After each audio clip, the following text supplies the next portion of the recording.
Welcome back बिफ्स chemistry. एक बच्चे का डाउट था टेलीग्राम चैनल पे, क्योंकि टेलीग्राम चैनल पे इस टाइम बिफ्स केमिस्ट्री चैनल पे इस टाइम ऑब्जेक्टिव चल रहे हैं हर संडे 8 बजे। आप जाके टेलीग्राम चैनल ज्वाइन कर लीजिए। ज्वाइन करेंगे वहाँ पे आपको शाम को 8 बजे ऑब्जेक्टिव कराए जाते हैं। आप आके ऑनलाइन ऑब्जेक्टिव सॉल्व करिए। ओके, तो वहाँ पे क्वेश्चन ऑब्जेक्टिव था, उसको डाउट हो रहा था। क्वेश्चन यही था कि 25 डिग्री सेल्सियस पर लिथियम, बेरिलियम, सोडियम, मैग्नीशियम के मानक अपचयन विभव क्रमशः -3.05, -2.73, -2.71, माइनस का 2.37 वोल्ट है, तो प्रबलतम आक्सीकारक है। अब उसमें आक्सीकारक छांटना था। ये हमारी श्रेणी जो बना रखी है, इधर देख रहे होंगे, तो ये कुछ लोगों को तो समझ में आ रहा है, कुछ लोगों को यही लग रहा है ये क्या है, कौन सी नई चीज़ आ गई। तो इसी को बोलते हैं विद्युत रासायनिक श्रेणी। विद्युत रासायनिक श्रेणी होती क्या है? कोई भी मानक इलेक्ट्रोड विभव होता है, उसको अगर हम मानक इलेक्ट्रोड विभव जो भी धातुएं हैं उनको मानक इलेक्ट्रोड विभव के बढ़ते हुए क्रम में रखेंगे तो जो श्रेणी बनती है वही कहलाती है विद्युत रासायनिक श्रेणी। उसका एक क्रम दिया गया है, ये फार्मूला लिखा हुआ है जो याद करने के लिए आसान होता है। इस फार्मूला क्या है आप देख लीजिए। लीक बसर का नाम अलमंजन कर फेकड़ को निशान पर, फिर हाइड्रोजन जिसका मानक इलेक्ट्रोड विभव कितना होता है 0 होता है, याद रखना है। फिर कुमार हगीज आगरा प्लेटफॉर्म और होंगे। ठीक है, तो ये सिंपल सा है, आप याद कर सकते हैं। 2-4 बार याद करेंगे आपको याद हो जाएगा। इसके मानक अपचयन विभव इधर दिए हैं। हाइड्रोजन से जो ऊपर मानक अपचयन विभव है वो माइनस में होते हैं, हाइड्रोजन से जो नीचे होते हैं वो प्लस में होते हैं, ये भी याद रखना है। अब हम जानते हैं कि विद्युत रासायनिक श्रेणी में जब नीचे जाएंगे ऊपर से तो ऑक्सीकरण गुण क्या होगा, घटेगा, और अपचयन गुण क्या होगा, बढ़ेगा। बट इससे तो काम चलने वाला नहीं, क्योंकि यहाँ पे पूछ रहा है ऑक्सीकरण और ऑक्सीकरण में बहुत डिफरेंट होता है। तो ऑक्सीडेशन आप सुना होगा, जिसको कहते हैं ऑक्सीकरण, ऑक्सीडेशन, और रिडक्शन जिसको कहते हैं अपचयन। तो ऑक्सीडेशन क्या होता है, रिडक्शन क्या होता है, पहले हम वो क्लियर करेंगे। ऑक्सीडेशन वही होता है जिन धातुओं की ऑक्सीकरण संख्या का मान क्या हो जाता है, बढ़ जाता है। यानी जैसे हमने मैग्नीशियम Mg है उसको गर्म किया तो Mg2+ में निकल गया, तो यहाँ पे ऑक्सीकरण संख्या का मान इसका 0, यहाँ पे 2 है, तो ये बढ़ गया। तो इस वजह से इसका क्या हो रहा है, मैग्नीशियम का क्या हो रहा है, ऑक्सीकरण हो रहा है। जैसे कॉपर है, कॉपर ने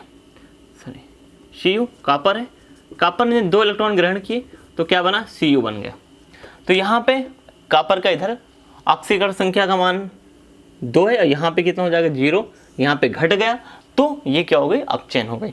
ये चीज़ आप पहचानना आसानी जानते होगे, क्योंकि ऑक्सीकरण अपचयन में आपने पढ़ा भी होगा कि ऑक्सीकरण यानी जिसमें ऑक्सीजन का जोड़ना, हाइड्रोजन का निकलना, ऑक्सीकरण संख्या का बढ़ना या इलेक्ट्रॉनों का निकलना, ये सब ऑक्सीडेशन में होता है।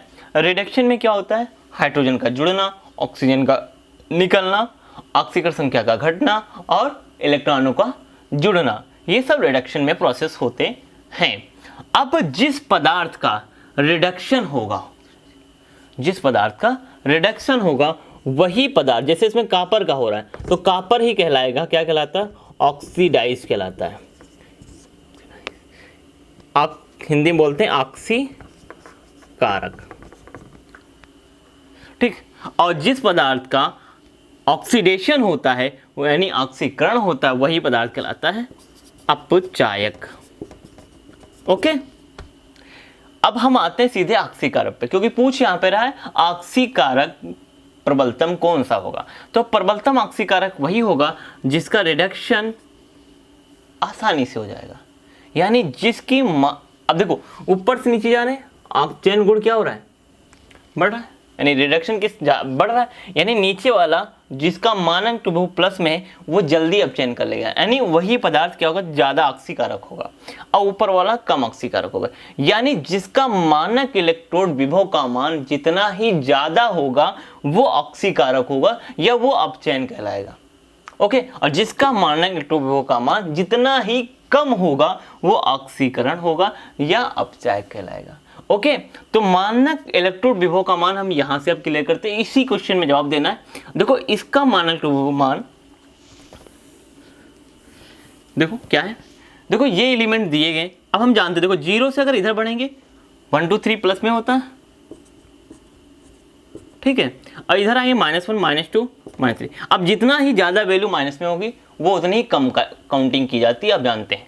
तो यहाँ देखो माइनस का 3.05 है और ये माइनस का 2.73, यानी इसमें ये कम है और ये वैल्यू ज़्यादा होगी, यानी 2.73 ज़्यादा होगी। अब इसमें कन्वर्ट करते हैं तो ये 73 है, ये 71 है, तो इसमें और इसमें ये वाली कम होगी और ये वाली ज़्यादा होगी, यानी -2.71 ज़्यादा होगी। अब -2.37 और इसमें क्लियर करते हैं तो देखो इसमें 2 सिक्कल है, 71 इसमें 37 है, तो यानी ये वाली वैल्यू क्या होगी, कम होगी और ये वाली वैल्यू ज़्यादा होगी, यानी -2.37 ज़्यादा होगा, अर्थात ये ऑक्सीकरण गुण क्या करे, सॉरी ऑक्सीकारक गुण ज़्यादा होगा, यानी अपचयन ये जल्दी कर लेगा। और जब ये ऑक्सीकारक इसका गुण ज़्यादा होगा यानी आपका आंसर कौन सा ही होगा, मैग्नीशियम। मैग्नीशियम प्रबलतम ऑक्सीकारक होगा क्योंकि इसका मान इन चारों में सबसे ज़्यादा मानक विभव है। अब सबसे कम मानक विभव किसका होगा, 3.05, यानी ये सबसे ज़्यादा अपचायक होगा। ओके, यानी अपचायक की बात करें तो माइनस का 3.05 यानी Li होगा, और ऑक्सीकारक की बात करें, ओके, ऑक्सीकारक की बात करें तो माइनस का 2.37 यानी Mg, ये क्या होगा, ऑक्सीकारक होगा। तो ऑक्सीकारक क्योंकि इसका मान सबसे ज़्यादा है इस वजह से ये ऑक्सीकारक, क्योंकि इसका मान सबसे कम है इस वजह से ये अपचायक। ओके, क्लियर है, यानी जिसका मानक इलेक्ट्रोड विभव का मान कम होगा अपचायक होगा, और जिसका मानक इलेक्ट्रोड विभव का मान ज़्यादा होगा ऑक्सीकारक होगा। ओके, तो ये चीज़ समझ लीजिए, बोर्ड एग्जाम के लिए काफ़ी इंपॉर्टेंट है, और हाई स्कूल में भी है, फर्स्ट ईयर में भी है, इंटर में भी है, तो आपको हाई स्कूल से तैयार रखेंगे तो बहुत अच्छा है। जो नहीं तैयार किए तो वो आगे के लिए इसको तैयार कर लें, नोट कर लें, अच्छे से याद रखें क्या होता है, प्रॉपर्टीज इसकी क्या होती हैं, जब आपको पढ़ाया जाएगा तो भी आ जाएंगी। इतना बेसिक समझ लेंगे तो बहुत है, इतने से आप बहुत सी चीज़ें क्लियर कर लेंगे। ऑब्जेक्टिव होगी high school board exam, 20 number का ऑब्जेक्टिव पैटर्न हो गया, 50 नंबर का थ्योरी हो गया, यानी 20 नंबर ऑब्जेक्टिव में 7 नंबर केमिस्ट्री का भी आएगा। तो 7 नंबर केमिस्ट्री का आने का मतलब एक क्वेश्चन तो इसे बनता है, वो आना भी चाहिए, क्योंकि अगर इतने अच्छे से आपको समझा रहे हैं तो अगर नहीं आया तो फिर फ़ायदा क्या है। तो ठीक है, तो ये तैयार कर लीजिए। ओके, कोई डाउट है तो कमेंट कर सकते हैं। ठीक है, ओके, बाय।